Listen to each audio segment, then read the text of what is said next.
Hello students, welcome back to my YouTube channel accountancy classes. मैं सुशांत श्रीवास्तव आ गया हूं इंट्रोडक्शन टू अकाउंटिंग चैप्टर का पार्ट 2 लेकर। आज के इस लेक्चर में हम लोग 5 टॉपिक्स कवर करने वाले हैं।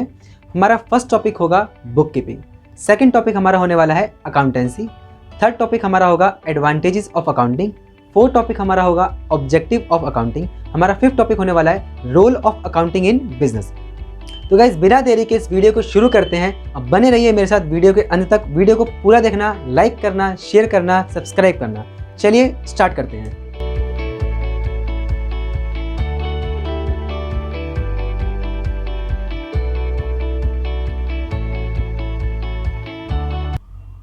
चलिए स्टूडेंट्स स्टार्ट करते हैं।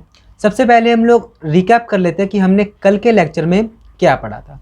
देखो, मैंने आपको कल के लेक्चर में हिस्ट्री बताई थी, अकाउंटिंग के बारे में, हिस्ट्री के बारे में आपको मैंने बताया।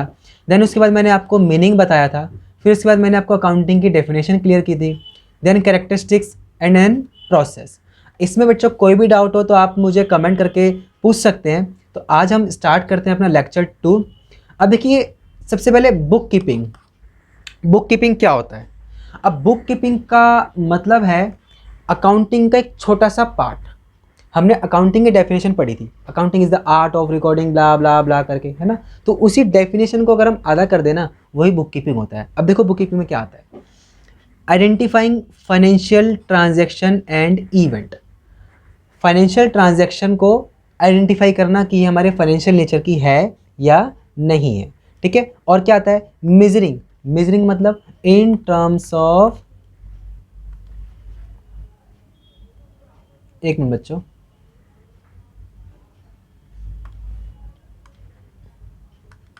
In terms of money. Money के टर्म्स में मेजर करना। देन उसके बाद रिकॉर्डिंग। रिकॉर्डिंग आपको मैंने बताया था, रिकॉर्डिंग का मतलब क्या होता है? Journal entry. जर्नल एंट्री हम कौन से चैप्टर में पढ़ने वाले हैं? 8th चैप्टर में। तो उसको रिकॉर्ड करना एंड देन क्या करना? क्लासीफाइंग करना, यानी कि अलग अलग लेजर अकाउंट में डिस्ट्रीब्यूट कर देना। यहां तक का पार्ट होता है आपका बुक कीपिंग। क्लियर? अब हम लोग चलते हैं डेफिनेशन की तरफ। ये डेफिनेशन क्या होती है? बुक कीपिंग की डेफिनेशन, एक्यूरेट डेफिनेशन क्या होगी? तो देखो, डेफिनेशन है book keeping is the art of recording business transaction in a significant manner. अब ये तो बच्चों डेफिनेशन का पार्ट था, हमारी अकाउंटिंग के डेफिनेशन का पार्ट था। हमने कल के लेक्चर में देखा था जो अकाउंटेंसी की अकाउंटिंग की डेफिनेशन थी वो कुछ इसी तरीके से थी। बस इसके अंदर हमने क्या किया, कुछ चीज़ें हटा दी हैं। जैसे क्या हटा दिया? ये रिकॉर्डिंग के बाद समराइजिंग, इंटरप्रिटेशन, कम्युनिकेशन, ये सारी चीज़ें हमने हटा दी। तो जो हमारा छोटा सा पार्ट बच गया वो हमारा क्या है? बुक कीपिंग है। क्या क्या करना? आइडेंटिफाई करना, मेजर करना, रिकॉर्ड करना एंड देन क्लासीफाई करना। यहाँ तक का काम सारा किसका होता है? बुक कीपिंग का होता है। क्लियर बच्चों? अब देखो, अकाउंटिंग तो हमने कल पढ़ ही लिया था। अब इसमें देखिए difference between book keeping and accounting, कि इन दोनों में डिफरेंस है क्या। देखो, दोनों की कुछ हद तक डेफिनेशन भी सेम थी। बुक कीपिंग की डेफिनेशन भी हमें वही लगी और अकाउंटिंग की डेफिनेशन भी हमें वही लगी। तो दोनों में मेजर रोल का डिफरेंस है किस चीज़ का? चलिए देखते हैं इसको। अब बात करते हैं स्कोप की, कि दोनों का स्कोप क्या है। तो देखो, book keeping is concern with identifying, measuring, recording and classifying. ये चार ही काम बुक कीपिंग के अंदर आते हैं। अब अकाउंटिंग का क्या मतलब है? अकाउंटिंग क्या है? देखो, accounting is concern with summarising, interpreting and communication the result. जो अकाउंटिंग की डेफिनेशन में मैंने आपको 7-8 पॉइंट बताए थे, उस 7-8 पॉइंट में से स्टार्टिंग के पॉइंट तो बुक कीपिंग के हो गए, और ये आपका क्लासीफाइंग के बाद आपका समराइजिंग वाला पार्ट, समराइजिंग के बाद हमारा इंटरप्रेटिंग का पार्ट, इंटरप्रेटिंग के बाद हमारा कम्युनिकेशन टू यूजर्स का पार्ट। ये तीनों चीज़ें किस में हमने डाल दी है? अकाउंटिंग में डाल दी है। अब देखो, एक चीज़ आप क्लियर कर लो, बुक कीपिंग जो है वो अकाउंटिंग का ही क्या है? एक पार्ट है, ठीक है। तो देखो, अकाउंटिंग का स्कोप कहाँ तक हो गया? समराइजिंग से लेकर के कम्युनिकेशन तक। क्लियर? समराइजिंग में क्या क्या आता है? मैंने आपको कल बताया था। हमारे समराइजिंग में आता है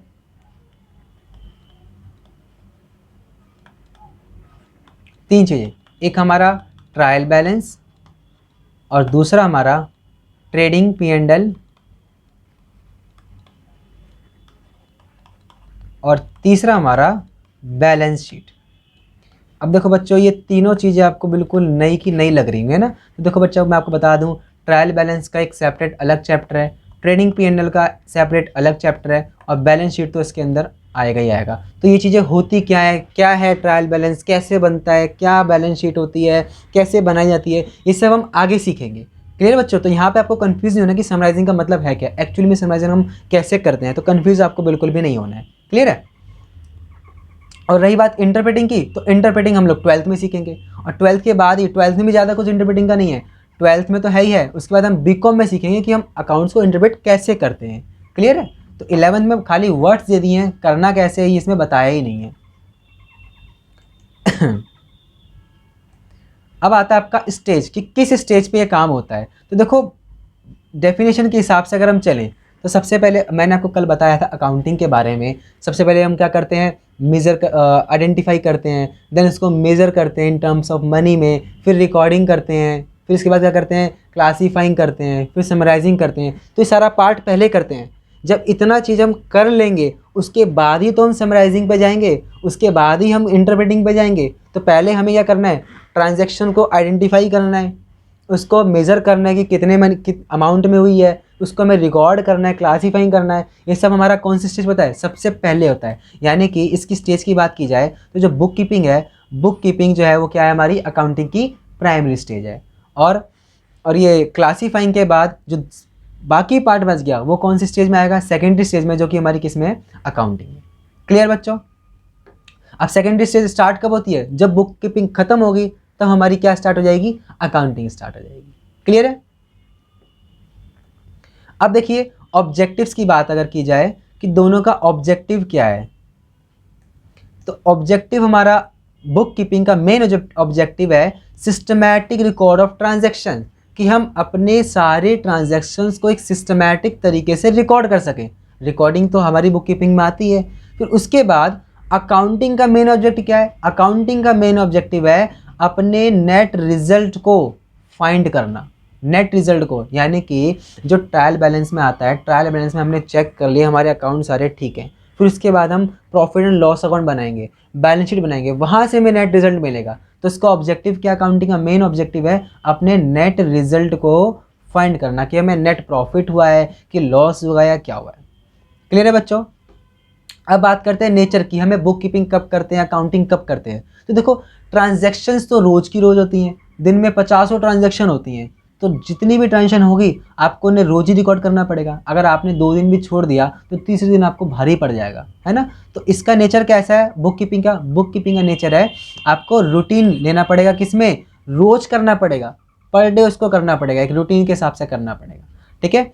और जो हमारा अकाउंटिंग का नेचर है वो कैसा है, एनालिटिकल डायनेमिक इन नेचर, यानी कि उसको कभी कभी करना होगा। जैसे कि आपने देखा होगा, सुना होगा कि यार इनका सीए ना हफ्ते में एक बार ही आता है और अपना काम करके चला जाता है, या साल में एक बार ही बुलाती है कंपनी, या फर्म एक बार ही बुलाती है। तो इसका मतलब क्या है, वो अपना आता है, सारे अकाउंट्स निकालता है, उन सबको टैली करता है, प्रॉफिट लॉस बनाया, काम किया और चला गया। तो वो केस में आ गया बच्चों, एनालिटिकल इन नेचर में आ गया। क्लियर? अब बात करते हैं परफॉर्मेंस, कि इनको करता कौन है, बुक कीपिंग कौन करता है और अकाउंटिंग कौन करता है। तो बच्चों, बुक कीपिंग का काम होता है बहुत छोटा सा, तो इसलिए कौन सा स्टाफ करेगा, जूनियर स्टाफ परफॉर्म करेगा उसको। क्लियर? और अकाउंटिंग का काम है बड़ा, यानी कि समराइज करना, प्रॉफिट लॉस फाइंड करना, उन सारी एंट्रीज में से क्लासीफाई करने के बाद उसको समराइज करते हैं, फिर उसके बाद उसको चेक करते हैं, ठीक है, फिर उसके बाद इंफॉर्मेशन बनाते हैं। तो वो काम है बड़े लोगों का, यानी कि सीनियर स्टाफ का। जिसके पास लिमिटेड नॉलेज होगी वो कर ही नहीं पाएगा इस चीज़ को। क्लियर है बच्चों? अब आता है स्पेशल स्किल।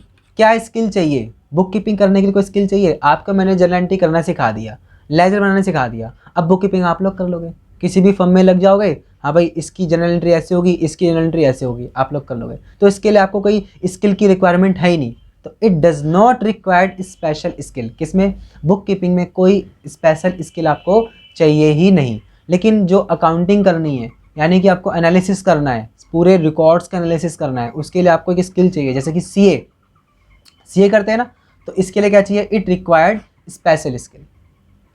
क्लियर है? तो ये हमारे क्या थे बच्चों, बुक कीपिंग और अकाउंटिंग में डिफरेंस। इसमें कोई डाउट हो तो आप लोग मुझसे पूछ सकते हैं। मैंने आपको अपना व्हाट्सएप नंबर भी दिया हुआ है, कमेंट सेक्शन में आप मुझे बता भी सकते हैं। या मुझे आप मैसेज करके पूछ सकते हैं। अब आते हैं अकाउंटेंसी। अब आपने सोचा होगा यार ये अकाउंटिंग के बारे में तो बहुत पढ़ लिया, हमारा सब्जेक्ट है अकाउंटेंसी, तो ये अकाउंटिंग और अकाउंटेंसी सेम है क्या? तो बच्चों ऐसा नहीं है। अकाउंटेंसी एक अलग टर्म है और अकाउंटिंग एक अलग टर्म है। ठीक है, अकाउंटिंग क्या है?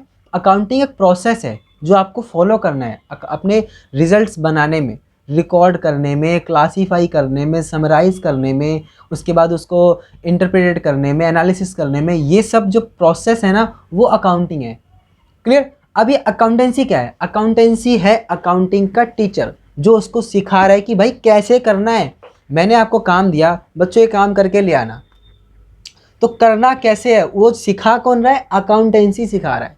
तो accountancy is a systematic knowledge of accounting. Accounting की सिस्टमैटिक नॉलेज वो क्या है? अकाउंटेंसी है। अब ये देखो बच्चों, कोलर एक ऑथर है, इन्होंने काफ़ी सारी बुक्स लिखी हुई है अकाउंट्स के रिलेटेड। तो ये क्या कहते हैं? ये कहते हैं accountancy is knowledge of accounting, यानी अकाउंटेंसी क्या है? अकाउंटिंग की नॉलेज है। And accounting is the application of accountancy. और अकाउंटिंग क्या है? अकाउंटेंसी की एप्लीकेशन है। जो भी आपने अकाउंटेंसी से सीखा वही क्या है? अकाउंटिंग है। क्लियर? अब दोनों में क्या है डिफरेंस? तो accounting is knowledge where accountancy is knowledge where accounting is the action और प्रोसेस। प्रोसेस क्या होता है वो हमने कल पढ़ ही लिया, हमने कितनी बार प्रोसेस पढ़ लिया। देखो मैंने आपको मीनिंग में बताया, मैंने आपको डेफिनेशन में बताया, देन मैंने आपको कैरेक्टरिस्टिक्स में बताया, कितनी बार प्रोसेस हमने पढ़ लिया ना, वही प्रोसेस है। आज भी आपको बताया, तो ये जितना भी है ना सारा क्या है? प्रोसेस ही है। ठीक है, अब चलते हैं हम अपने ऑब्जेक्टिव की तरफ कि भाई हमारा उद्देश्य है क्या, क्यों हम अकाउंटिंग कर किस ले रहे हैं, हमारा मोटिव क्या है, क्यों ज़रूरत है हमें अकाउंटिंग करने की। अभी तक तो बच्चों आप लोग को समझ आ ही गया होगा अकाउंटिंग करने की ज़रूरत क्यों है, हमने डेफिनेशन में ही समझ ली वो सब चीज़ें। अब बस यहाँ पर बुक में दिया हुआ है तो फॉलो करना पड़ेगा, है ना। तो देखिए, मेंटेनिंग अकाउंटिंग रिकॉर्ड्स हम लोग क्यों कर रहे हैं? ताकि अपने अकाउंट्स के रिकॉर्ड को मेंटेन कर सकें। अगर हम अकाउंटिंग नहीं करते तो क्या सारी ट्रांजैक्शंस को हम लोग समझ पाते? सपोज़ आप कोई बिज़नेस कर रहे हैं, ठीक है, आपकी शॉप है, किराना की शॉप है, जनरल स्टोर है आपका। अब आप रोज़ सामान बेच रहे हो, आपका रोज़ सामान 2 दिन 3 दिन में आपका सामान भी आ रहा है। अब आप बहुत लोगों को उधार सामान भी बेच रहे हो, कैश में तो जा ही रहा है, किसी को आपने कम पैसे में दिया, किसी को आपने ज़्यादा में दिया। ऐसे तो बिज़नेस होता रहता है ना। आपके जो रेगुलर कस्टमर हैं, आप उनको यार चलो यार ये तो अपना बंदा है, डिस्काउंट दे दो, चलो जी आपको 5% डिस्काउंट दिया। यार ये तो पहली बार आया है, या फिर ये बहुत बेकार आदमी है, उधार ले जाता है, देता नहीं है, इसको हम कैश ज़्यादा में देंगे, उसको आपने महंगा बेच दिया। तो सबकी अलग अलग ट्रांजेक्शन चल रही है और आप अकाउंट्स मेंटेन कर ही नहीं रहे हो। बस क्या कर दिया आपने, वो रेड वाली बुक देखी है ना आपने उनके पास किराने की शॉप में, वो ले ली और आप उसमें रिकॉर्ड करते जा रहे हो। 1 साल के बाद आप चेक करोगे तो आप एक्यूरेट प्रॉफिट नहीं निकाल पाओगे, अपना पता ही लगा पाओगे इसको। तो अगर आप अकाउंटिंग करोगे, आपने बना रखा होगा कि हाँ भाई इस पर्सन का ये अकाउंट है और इसके अंदर आपने इसको इतने का सामान बेचा, इतने का लिया, कितना प्रॉफिट हुआ, कितना डिस्काउंट दिया, ये सब कुछ आप उससे फाइंड कर सकते हो। तो फिर क्या होगा, यानी कि मेंटेनिंग अकाउंटिंग रिकॉर्ड्स। तो हमारा मोटिव क्या है, इसका उद्देश्य क्या है? मेंटेन करना अकाउंटिंग रिकॉर्ड को। किस लिए करना ये आपको मैंने बता दिया। क्लियर? अगला, डिटरमाइनिंग प्रॉफिट और लॉस। अब देखो बच्चों, मैंने इस पर स्टार मार्क किया हुआ है। आपकी बुक में, टी.एस. अग्रवाल की बुक में कुछ पॉइंट लिखे हैं, जैसे कि income statement, trading P&L. Trading P&L कब आएगा आपको मैंने बता दिया है ना, जो कि आपकी इसी बुक में आपका चैप्टर नंबर 17-18 है। लेकिन ये इनकम स्टेटमेंट क्या है बच्चों? इनकम स्टेटमेंट वर्ड यूज़ होता है कंपनी के लिए। अभी जो आपकी जो बुक चल रही है वो चल रही है सोल प्रोप्राइटर, यानी कि एक बिजनेस का एक मालिक। ठीक है, कंपनी का जो मालिक कंपनी होती है, कंपनी का प्रॉफिट लॉस फाइंड करने के लिए हमें इनकम स्टेटमेंट बनानी होती है। तो ये इनकम स्टेटमेंट बच्चों 12th क्लास का पार्ट है। तो आपको यहाँ अभी फ़िलहाल ध्यान नहीं देना है कि आप बुक में आप ये पॉइंट पढ़ोगे आप कन्फ्यूज हो जाओगे, यार ये बुक में ये सब लिखा हुआ है और ये सब क्या बता रहे हैं। ठीक है, तो वहाँ पे कन्फ्यूज़न आपको पैदा दिमाग में ना हो, इसे मैंने आपको पहले ही क्लियर कर दिया, वहाँ आपको ध्यान नहीं देना है। क्लियर? तो डिटरमाइनिंग प्रॉफिट लॉस, तो मेन मोटिव तुम्हारा ये हो ही गया ना, हम अकाउंटिंग कर ही से ले रहे हैं कि भाई हम एक्यूरेट हमारा क्या प्रॉफिट है क्या लॉस है हम फाइंड कर लें, इसीलिए कर रहे हैं, है ना। अब third point, determining financial position. अभी फाइनेंशियल पोजीशन होती क्या है? आपकी भी एक फाइनेंशियल पोजीशन है, मेरी भी एक फाइनेंशियल पोजीशन है। फाइनेंशियल पोजीशन बेसिकली हम उसको बोलते हैं कि भाई मेरे पास कितनी संपत्ति है, मेरे लेनदार कितने, मेरे देनदार कितने हैं, यानी मेरे पास कितना पैसा पड़ा है, मेरे पास कितनी प्रॉपर्टी है, मेरे को कितना, मैंने कितना लोन लिया हुआ है जो मुझे पेमेंट करना है। ये सब फाइनेंशियल पोजीशन के अंदर आता है। जो बच्चों हमें कहाँ से पता चलती है? बैलेंस शीट से पता चलती है। बैलेंस शीट मतलब जहाँ पर मेरी लायबिलिटीज़ और एसेट्स आ जाती हैं, वो होती है बैलेंस शीट। अब बच्चों देखो ये दोनों नए वर्ड हैं, लायबिलिटीज़ और एसेट्स। मैं आपको छोटा सा एग्जांपल यहाँ देके बता देता हूँ। डेफिनेशन एक्यूरेट क्या होगी, एक्चुअल में होता क्या है, ये हम लोग 11th क्लास की इसी बुक की 2nd चैप्टर यानी बेसिक अकाउंटिंग टर्म्स में सीखेंगे। अभी आप बस जस्ट फॉर नॉलेज के लिए अभी आप समझ लो। एसेट का मतलब होता है जो भी आपकी संपत्ति है, जैसे आप अभी ये वीडियो अपने फ़ोन में देख रहे हो या अपने लैपटॉप में देख रहे हो या अपने टीवी में देख रहे हो, ये आपकी क्या है? एसेट है ना। एसेट मतलब आपकी जो भी प्रॉपर्टी है, आपका घर, यहाँ तक कि आपकी बुक, ये मेरा राइटिंग पेन, मेरा सिस्टम, ये सब मेरी एसेट है। अगर बिज़नेस की बात की जाए तो बिज़नेस की जितनी भी प्रॉपर्टी है, यानी कि बिज़नेस के अंदर अगर एक झाड़ू भी आपने बिज़नेस में वालों ने खरीद रखी है तो वो झाड़ू भी उनकी क्या है? एसेट है। क्लियर? अभी आप इतना समझ लो एसेट कैसी कैसी होती हैं, क्या क्या नाम होते हैं, ये हम लोग 2nd चैप्टर में पढ़ेंगे। ठीक है। अब ये लायबिलिटीज़ क्या बोला है भाई? लायबिलिटीज़ का मतलब होता है कि मेरे को कितना पैसा देना है। सपोज आप बाज़ार गए, ठीक है, आप लेके गए 100 रुपये। अब आप बाज़ार गए हो और वहाँ पे आपको ना सामान लेना पड़ गया 200 रुपये का।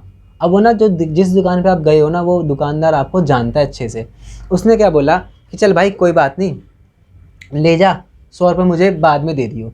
अब ये 100 रुपये जो है ना आपकी क्या बन जाएगी? लायबिलिटी बन जाएगी। यानी कि क्या आपको देने हैं, एसेट नहीं कहलाएंगे इसको, एसेट तो नहीं कहेंगे ना। एसेट तो वो चीज़ हो गई जो आप ले आए, लेकिन आपको उसके बदले में 100 रुपये फ्यूचर में देने हैं, वो हमारी क्या होगी? लायबिलिटी होगी। तो हमारी फाइनेंशियल पोजीशन क्या होती है? Assets equal to liability. क्यों होती है, कैसे होती है, ये आपका 3rd चैप्टर है, जो कॉन्सेप्ट हम पढ़ेंगे वहाँ सीखेंगे। अभी बस आप फिलहाल इतना समझ लो कि हमारा ऑब्जेक्टिव क्या है? अपनी बिजनेस की फाइनेंशियल पोजीशन को फाइंड करना।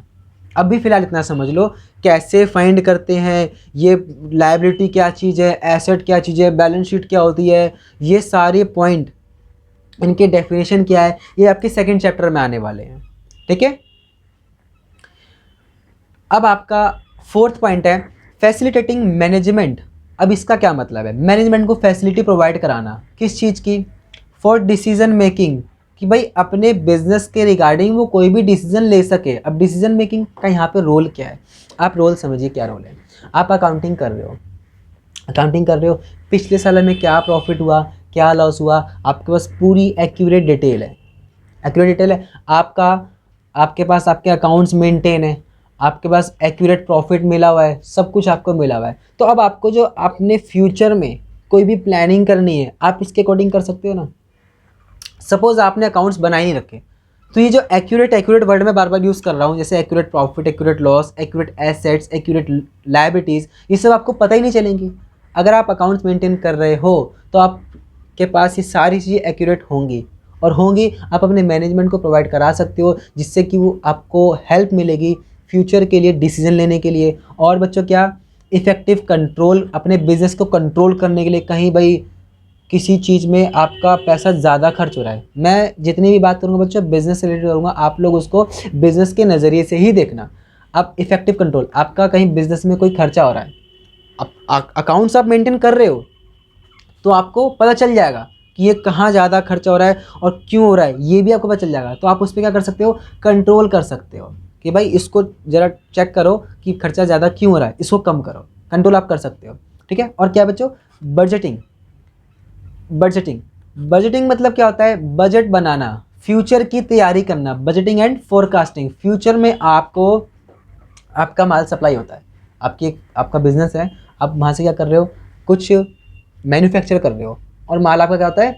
सप्लाई होता है। जो भी आप गुड्स बना रहे हो, गुड्स, देखो बच्चों मैंने एक वर्ड यूज़ किया, क्या? गुड्स क्या होता है? इसकी डेफिनेशन तो हमने चैप्टर 2 में पढ़ेंगे, लेकिन अभी आप समझ लो। गुड्स का मतलब होता है आप जिस चीज़ का बिजनेस कर रहे हो, जिस भी चीज़ का बिजनेस कर रहे हो, वो जो प्रोडक्ट है उस प्रोडक्ट को बच्चों क्या बोला जाता है? गुड्स बोला जाता है। गुड नहीं, एस लगा हुआ बच्चों, ठीक है? क्या बोला जाता है? गुड्स। आप जिस भी गुड्स का प्रोडक्शन कर रहे हो, अब उसकी डिमांड हो गई है ज़्यादा। डिमांड क्या हो गई? ज़्यादा। अभी तक आप लोग क्या करते थे ना, जो होते ना छोटे रेडी रेडी वाले, 3 पहिए वाले, आप उसमें सामान लोड करवाते थे और जिसको चाहिए आप उसको भेज देते थे। अब हो गई आपकी डिमांड ज़्यादा। अब आपको क्या करना है? फ्यूचर में एक ट्रक लेना है कि भाई अब हम ना ट्रक से सप्लाई करेंगे, तो उसके लिए बजट बनाना या कुछ भी आपको फ्यूचर में जो भी चीज़ें प्लानिंग करनी है वो आप इससे कर सकते हो। फैसिलिटेटिंग मैनेजमेंट, यानी आप अकाउंट्स बनाओगे, उसका रिकॉर्ड मेंटेन करोगे, आपको पता चल जाएगा आपकी फाइनेंशियल पोजीशन क्या है, आप उससे रिलेटेड आगे फ्यूचर में जो भी डिसीजन लेने हैं, बजट बनाना है, कुछ भी करना है, आप उससे कर सकते हो। क्लियर है बच्चों? अब चलते हैं अगले पॉइंट की तरफ। Providing accounting information to users. Users बच्चों हमारे कल की क्लास में भी रह गए थे, आज की क्लास में भी रह जाएंगे, क्योंकि बच्चों ये वाली वीडियो थोड़ी बड़ी हो जाएगी आपके लिए। यूज़र्स मैंने आपको छोटा सा कल बता दिया था कि इंटरनल और एक्सटर्नल।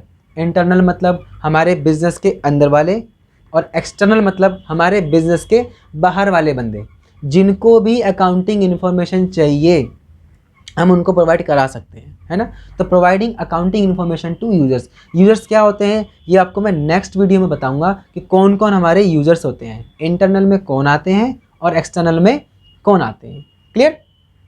अब प्रोटेक्टिंग बिजनेस एसेट्स। देखो मैंने इसीलिए आपको एसेट्स वर्ड क्या होता है मैंने आपको पहले क्लियर किया। एसेट्स मतलब हमारी संपत्ति, बिजनेस की प्रॉपर्टी। अब प्रॉपर्टी का मतलब बिजनेस की बिल्डिंग ही नहीं है, यहाँ पर मैं प्रॉपर्टी वर्ड इसलिए यूज़ कर रहा हूँ ताकि आप लोग समझ पाओ कि असली में एसेट होता क्या है। ठीक है? संपत्ति। तो हम अपनी बिजनेस एसेट्स को प्रोटेक्ट कर सकते हैं। कैसे प्रोटेक्ट कैसे कर सकते हैं? प्रोटेक्ट इस तरीके से कर सकते हैं, सपोज आपके बिजनेस में 50 वर्कर काम कर रहे हैं। कितने वर्कर काम कर रहे हैं बच्चों? 50 वर्कर। ठीक है? अब आपकी बिजनेस में छोटे छोटे इक्विपमेंट्स हैं, बहुत सारे छोटे छोटे इक्विपमेंट्स हैं। जैसे आपका बिजनेस है किस चीज़ का, गैरेज का आपका बिजनेस है, गैरेज है आपका। ठीक है? अब उसके अंदर छोटी छोटी गरारियाँ हैं या उनकी चाबी है, रिंच है, ये सब चीज़ें हैं। अगर आप अकाउंट्स मेंटेन करोगे तो अकाउंट्स में आपको ये सब चीज़ें लिखनी पड़ेगी, हमारे पास कौन कौन सी एसेट्स हैं, जिससे कि आपका एक प्रॉपर रिकॉर्ड मेंटेन रहेगा। अगर प्रॉपर रिकॉर्ड मेंटेन रहेगा और बिजनेस से सपोज़ अगर वो एसेट चोरी हो रही है तो साल के एंड में जब उसको अकाउंट को टैली किया जाएगा तो उसमें मिसिंग आएगा तो पता चल जाएगा आपकी एसेट्स क्या हुई है, गायब हुई है। तो हम अपनी बिजनेस की एसेट्स को प्रोटेक्ट कर सकते हैं, कब? अगर हम अकाउंट्स मेंटेन करें तब। क्लियर? ये तो बच्चों हमारे क्या थे, ऑब्जेक्टिव, कि भाई हमारा उद्देश्य क्या, अकाउंटिंग हम किस लिए करें, क्यों करें, ये इसलिए। अब आता है एडवांटेज। चलो भाई कर तो लें, हमें फ़ायदा क्या होगा, हमें क्या फ़ायदा होगा? तो देखो बच्चों, हमें फ़ायदा क्या होगा, ये भी आप लोग अभी तक तो समझ ही गए होंगे कि अकाउंट्स बनाने का फ़ायदा क्या है। तो पहला बच्चों क्या है हमारा, financial information about the business, कि आपके बिजनेस में क्या चल रहा है, हमारी क्या पोजीशन है, हमारे कितने देनदार हैं, कितने लेनदार हैं, कितनी एसेट है, सब कुछ आपको इसकी नॉलेज होगी। सबसे पहला फ़ायदा तो ये। ठीक है? अब दूसरा हमारा फ़ायदा क्या है, असिस्टेंस टू मैनेजमेंट। वही फ़ायदा कि आपको फ्यूचर में क्या प्लानिंग करनी है, फ्यूचर से रिलेटेड आपको क्या बजट बनाने हैं, नेक्स्ट ईयर में आप क्या करने वाले हो, कितना पैसा खर्च होगा, पास्ट में कितना खर्च हुआ, अब हम इससे रिलेटेड फ्यूचर में कितना खर्च करें, वो सब आपके पास इन्फॉर्मेशन मिल जाएगी अगर आप अकाउंट्स मेंटेन करोगे तो एडवांटेज है। क्लियर है? अगर आप लोग अकाउंट मेंटेन नहीं करेंगे या कोई बिजनेस वाला अकाउंट मेंटेन नहीं करेगा तो फ्यूचर के लिए वो प्लानिंग अच्छे से नहीं कर पाएगा, यानी कि वो ये कंपेयर नहीं कर पाएगा कि यार पहले क्या हो रहा था और हम आगे कैसे क्या करें। क्लियर? अब देखिए रिप्लेस मेमोरी, मैंने यहाँ पे रिप्लेस मेमोरी डाला। रिप्लेस मेमोरी का मतलब क्या है? रिप्लेस मेमोरी का मतलब ये है कि यार वो 2 साल पहले हमने किसको सामान बेचा था, अगर अकाउंट मेंटेन नहीं किया भाई पता नहीं किसको बेचा था, नहीं पता लगा पाओगे ना। चलो भाई एक काम करो, वो ले आओ फटाफट, जहाँ हमने सारी एंट्री नोट की थी ना वो रेड वाली बुक में, ले आओ फटाफट। ले आए, अब उसमें ढूंढ रहे हैं, गए हम पिछले 5 साल पहले गए, अब उसमें ढूंढ रहे हैं कौन सी डेट को किया था, कैसे किया था, दिखाओ उसकी डेट क्या थी। एंट्री मिल ही नहीं रही है, नहीं मिलेगी भाई, मिल ही नहीं सकती है, क्योंकि उसको हम एक सिस्टमेटिक तरीके से नहीं करते हैं। उसमें क्या होता है, लाई बुक ले आए, लिख दिया, हाँ भाई बंद कर दिया। अरे वो तो इस तरीके से नोट होता है कि आप 1 महीने बाद पढ़ोगे तो आपको समझ नहीं आने वाला है, ठीक है। लेकिन आप अकाउंट मेंटेन करोगे, आपने पूरा अकाउंट सीखा है कैसे कैसे करते हैं, तो आपको हर एंट्री मिल जाएगी। अगर आप 10 साल के बाद भी उस चीज़ को देखोगे ना, आपको तब भी समझ आ जाएगा, ठीक है। तो रिप्लेस मेमोरी का मतलब क्या, कि कोई भी ट्रांजैक्शन जो पास्ट में हुई है आप उसको भी जाके देख सकते हो कि कब हुई थी, कैसे हुई थी, क्यों हुई थी, किसको बेचा था, कितने की हुई थी, सब कुछ आप फाइंड कर सकते हो, ठीक है। अब facilitate comparative studies. Comparative studies, आप लोग बच्चों 12th क्लास में जब जाओगे तो आपकी एक 12th क्लास में 3 बुक दी हुई हैं। जिसकी 3rd बुक होगी एनालिसिस वाली, उसमें आप लोग 3rd चैप्टर में पढ़ोगे कंपैरेटिव स्टेटमेंट। अब कंपैरेटिव में से मैं 80 हटा दूं, क्या बचा, कंपेयर। कंपेयर बचा बच्चों। कंपेयर का मतलब किसी भी 2 चीज़ों में क्या करना, तुलना करना। तो कंपैरेटिव स्टडी का मतलब आपके पास पिछले साल का भी अकाउंट है और आपके पास इस साल का भी अकाउंट है, तो आप दोनों अकाउंट में कंपैरिजन कर सकते हो कि हाँ भाई पिछले साल तो हमने परचेज किया था कितने का, 1 लाख रुपीज़ का। परचेज कितने का किया था बच्चों, 1 लाख रुपीज़ का। ये था हमारा प्रीवियस ईयर। और इस साल हमने परचेज किया बच्चों 1,50,000 का। ये है हमारा करंट ईयर। तो आपको इससे पता चल जाएगा कि यार पिछले साल हमारा जो परचेज था वो था 1 लाख का, और इस साल हमारा परचेज है कितने का, 1,50,000 का। तो हमने क्या किया है, इंक्रीमेंट किया है। आप इसकी एक कंपैरेटिव स्टडी कर सकते हो कि इंक्रीमेंट हुआ, अच्छा इसका मतलब हमने सेल ज़्यादा करी है तभी हमने परचेज ज़्यादा किया। हमने परचेज ज़्यादा किया, कितना परसेंट परचेज ज़्यादा किया, इतना परसेंट परचेज ज़्यादा किया, ओहो हमारा बिजनेस ग्रो हो रहा है। आप हर चीज़ का कंपैरिजन कर सकते हो। तो ये भी हमें एक हमें फ़ायदा मिल जाता है, ठीक है ना, अकाउंट मेंटेन करने का। अगर आप अकाउंट मेंटेन नहीं करोगे तो भाई कैसे पता चलेगा पिछले साल आपने कितने का सामान बेचा, एक्यूरेट। पता तो आप फिर भी कर सकते हो, लेकिन एक्यूरेट नहीं फाइंड कर सकते हो। पिछले साल कितने का सामान बेचा, इस साल कितने का बेचा, पहले से ज़्यादा बेचा कि कम बेचा, ये सब आप फाइंड नहीं कर पाओगे। अगर अकाउंट मेंटेन करोगे तो एडवांटेज आपको मिलेगा, आप लोग क्या कर सकते हो, दोनों ईयर में, तीनों ईयर में, या पिछले या किसी भी ईयर में जाके उसका कर सकते हो बच्चों, कंपेयर कर सकते हो। क्लियर है। अब आता है facilitated tax settlement. Tax settlement देखो बच्चों, टैक्स होते हैं 2 टाइप के। टैक्स कितने टाइप के होते हैं बच्चों, 2 टाइप के होते हैं। एक होता है आपका डायरेक्ट टैक्स और एक होता है बच्चों आपका इनडायरेक्ट टैक्स। डायरेक्ट टैक्स का मतलब जिस पर लगाया गया वही पे करेगा, जिस पर लगाया गया वही पे करेगा। और इनडायरेक्ट टैक्स का मतलब बच्चों जिस पर लगाया गया है वो आगे ट्रांसफ़र कर देगा, तो जिस पे ट्रांसफ़र किया वो हमें पे करेगा। सपोज आपके फादर एक प्राइवेट सेक्टर में जॉब करते हैं, ठीक है। आप प्राइवेट सेक्टर में जॉब करते हैं और उनकी इनकम 5 लाख प्लस हो रही है, तो उनको टैक्स पे करना होगा, टैक्स पे करना होगा ना। तो गवर्नमेंट उनकी सैलरी पे जो भी टैक्स लेवी करेगी, टैक्स लेवी करना मतलब जो भी उन पे टैक्स लगाएगी, तो कौन पे करेगा, आपके फादर ही पे करेंगे। ये तो है नहीं कि वो अपने पड़ोसी को दे देंगे, भाई यार तुम पे कर देना, ऐसा तो नहीं होगा ना। तो जिन पर लगाया है वही पे करेगा, वो था डायरेक्ट टैक्स। अब बात करते हैं इनडायरेक्ट टैक्स की। जैसे आपने देखा होगा जीएसटी, देखा ना जीएसटी।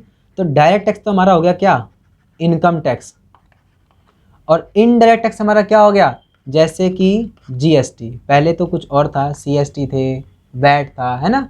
अब हमारा क्या है, GST, goods and service tax. आप लोग मार्केट में जाते हो, सामान लेके आते हो ना, तो क्या करते हो, ऑन एमआरपी तो लेते हैं, ऑन एमआरपी तो लेंगे। हम लोग क्या करते हैं, वो प्रोडक्ट भी लेते हैं और उसके ऊपर टैक्स भी पे करते हैं। अगर आपने पक्का बिल लिया तो टैक्स पे करते हैं ना। अब देखो ध्यान से सोचो कि जिससे हम परचेस कर रहे हैं वो भी तो लेके आया होगा, उसने तो टैक्स पे किया होगा। गवर्नमेंट को क्या, कहाँ तक पहुँचेगा, गवर्नमेंट के पास टैक्स पहुँचेगा, हमारे वाला एंड यूज़र वाला। तो कंपनी ने लगाया किसी और के ऊपर, कंपनी ने किसके ऊपर लगाया, कंपनी ने लगाया उस दुकानदार पे जिससे हम सामान परचेस कर रहे हैं, और पे किसको करना पड़ा, हमको पे करना पड़ा। तो लगाया उस पे, लेकिन पे किसको करना पड़ा, हम कस्टमर को पे करना पड़ा। तो ये होता है बच्चों इनडायरेक्ट टैक्स। तो यहाँ पे पॉइंट की बात करते हैं, फैसिलिटेट टैक्स सेटलमेंट।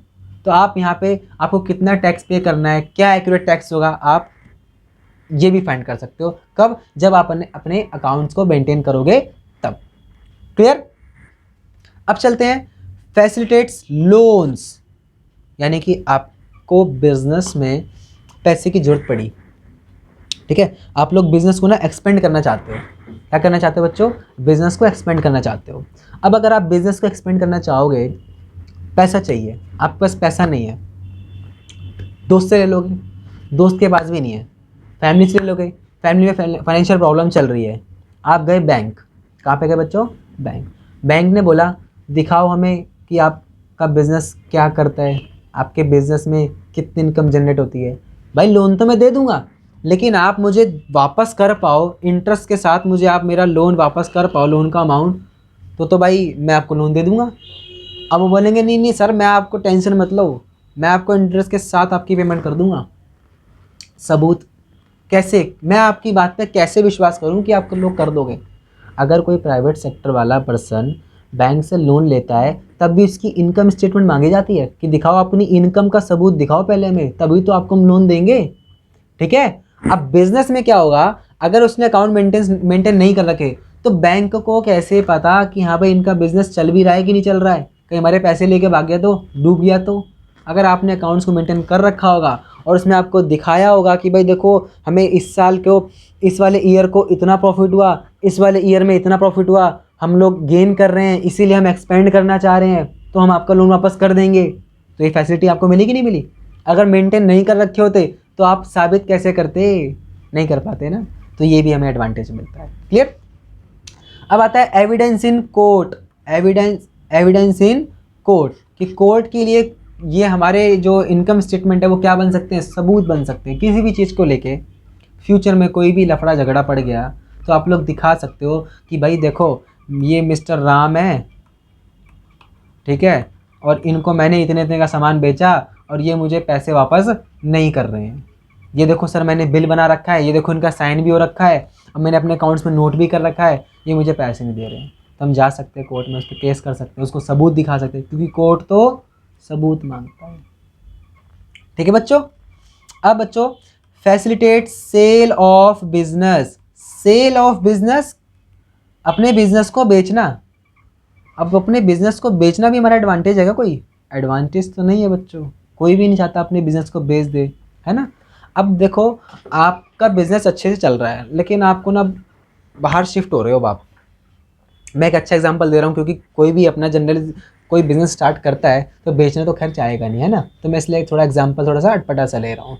अब आपका एक बिजनेस है, ठीक है, अब आपका ना यूएस से ना लेटर आ गया कि भाई आप ना हमारी कंपनी ज्वाइन कर लो, आपकी क्वालिफिकेशन अच्छी है, और आपको दिख रहा है कि यार जितना मैं बिजनेस में कमा रहा हूँ उससे ज़्यादा कंपनी मुझे प्रोवाइड करा रही है, तो आप क्या करोगे, जाना चाहोगे, बिल्कुल जाना चाहोगे। ठीक है। अब आप जाना चाह रहे हो, अब ये बिज़नेस है, अब बिज़नेस को क्या करना है, सेल करना है किसी दूसरे पर्सन को कि यार मैं तो जा रहा हूँ, लेकिन जितना मैंने पैसा लगाया हुआ है इस बिज़नेस में, जितना मैंने पैसा लगाया हुआ है इतना तो मुझे मिल जाए, या मेरे इस बिज़नेस की आज की डेट में क्या वैल्यू है, मेरा ये बिज़नेस में कितने का सामान पड़ा हुआ है, उसकी वैल्यूएशन करना, ये सब हमारा कौन करेगा, अकाउंट्स डिपार्टमेंट करेगा ना। अगर आपने अकाउंट्स बना रखे हैं, मेंटेन है सारे रिकॉर्ड्स, तो जिस भी पर्सन को आप सेल आउट करोगे तो वो चेक करके देख सकते हैं कि हाँ भाई ये एसेट इतने की है, ठीक है, ये इतने की है, ये इतने की है, इतने की है।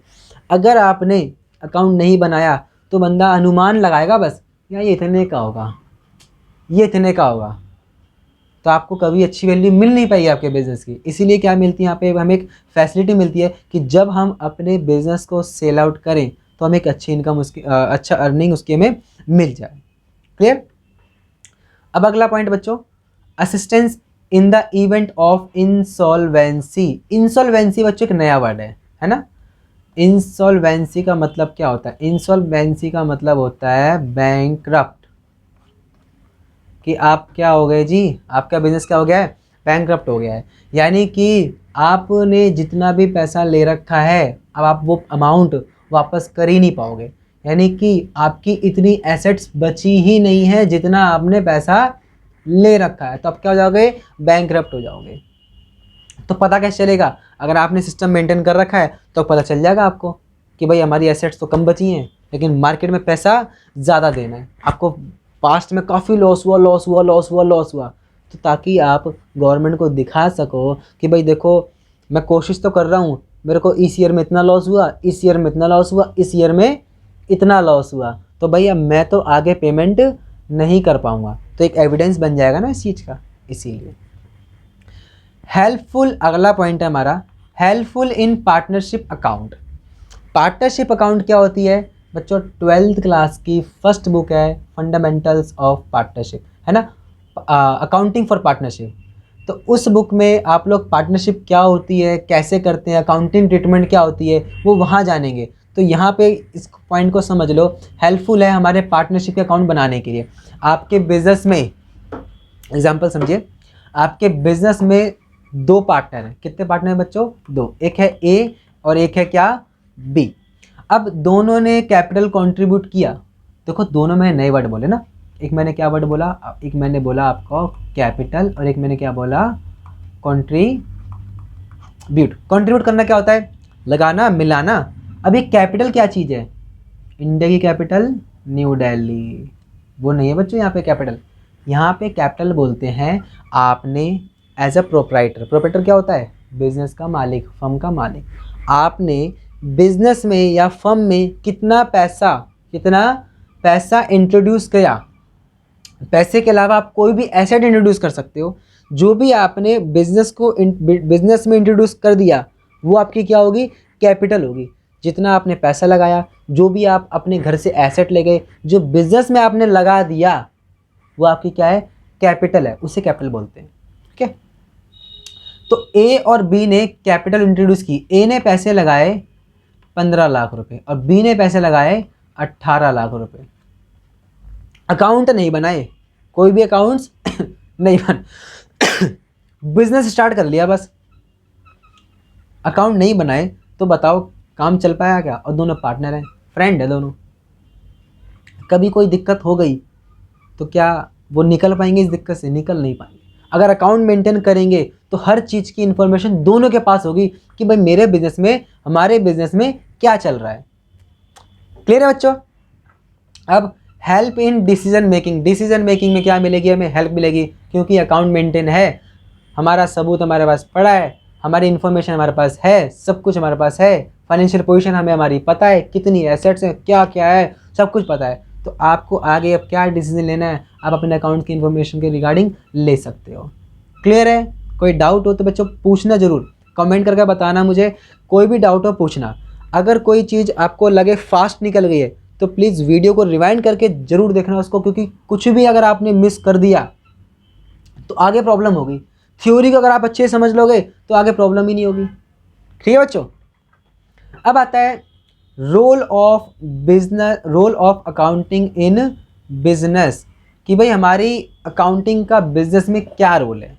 वही चीज़ जो भी अभी तक आपने पढ़ा है ना, वही रोल ही रोल है बिजनेस में।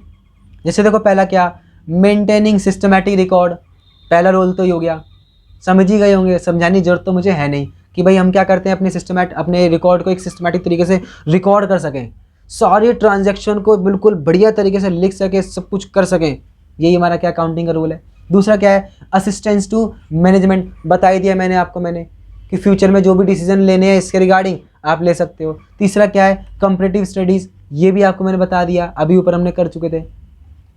चौथा क्या है, एविडेंस इन कोर्ट, ये भी बता दिया। रिप्लेस मेमोरी, ये भी बता दिया। रेजिंग लोन लेना अपने बिजनेस के लिए, ये भी बता दिया। क्योंकि देखो जो ऊपर मैंने आपको बताया, इसमें जो हमने एडवांटेजेस बताए हैं, इस एडवांटेजेस में मैंने आपको दोनों चीज़ लेके बताई कि अगर अकाउंट्स मेंटेन करे होते तो क्या होता, नहीं करे होते तो क्या होता, है ना। तो उसी बिहाफ पर आप लोग इसको समझ सकते हैं कि अगर हमने मेंटेन कर रखे हैं तो क्या क्या चांसेस हैं, पॉसिबिलिटी क्या क्या है, वही सारी चीज़ इसके अंदर दी हुई हैं। पहला मेंटेनिंग सिस्टमैटिक रिकॉर्ड, दूसरा असिस्टेंस टू मैनेजमेंट, तीसरा फैसिलिटेटिंग कंपैरेटिव स्टडीज़, यही तो रोल हो गया। Evidence in court, replace memory, facilitating raising loan, facilitating sale of business, settlement of tax, सब चीज़ें हमने क्या कर ली हैं, पहले ही कवर कर ली हैं। यहाँ तक कोई डाउट? कोई भी अगर डाउट हो बच्चों तो कमेंट सेक्शन में आके मुझसे आप पूछिए, मैं उसको क्लियर जरूर करूँगा। ठीक है बच्चों, तो आज की क्लास के लिए सिर्फ इतना ही, मिलते हैं नेक्स्ट वीडियो में। तो गाइज अगर आपको वीडियो अच्छा लगा हो तो लाइक ज़रूर करें, शेयर करें, अगर आप मेरे चैनल पर नए हैं तो इसे सब्सक्राइब भी कर लें। Thank you so much.